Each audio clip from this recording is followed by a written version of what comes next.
just an Oakland kid who loves the city, who loves the people in his city and has a heart for his community and wants to see young people strive and do better.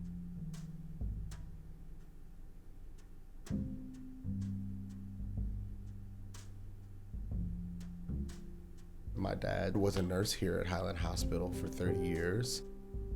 He worked in the operating room and he loved what he did here. He loved working for the community. Growing up in Oakland, my dad would call me when I was out with my friends at parties and stuff. And, traumas would be coming in onto the operating room and he would always give me a call. Hey, where you at? We just had a gunshot wound. And I'd be like, oh, well, I'm good, Dad. Don't worry about it. And now I work here at Highland Hospital. It's really crazy, like the legacy that he established and that I get to kind of carry on. I went to all of the OUSD schools, played for all the local community sports teams. I went away to college in Canton, Ohio, lived in New York for some time, but I always knew I was gonna come back here. And I always knew I was gonna come back here and work with young people.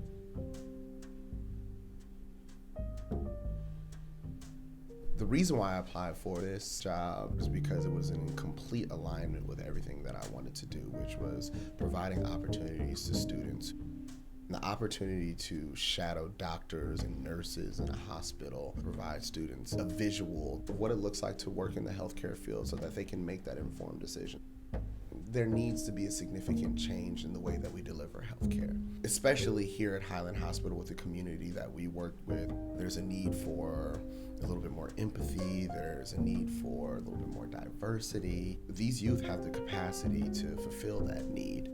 It's just about recruiting them and encouraging them and nurturing them. When you tell a young kid from East Oakland that, oh, you have the ability to become a doctor, they look at you and they say, what? No, not me. But it's important for the adults in the community to reinforce those youth and let them know that, no, you can do this.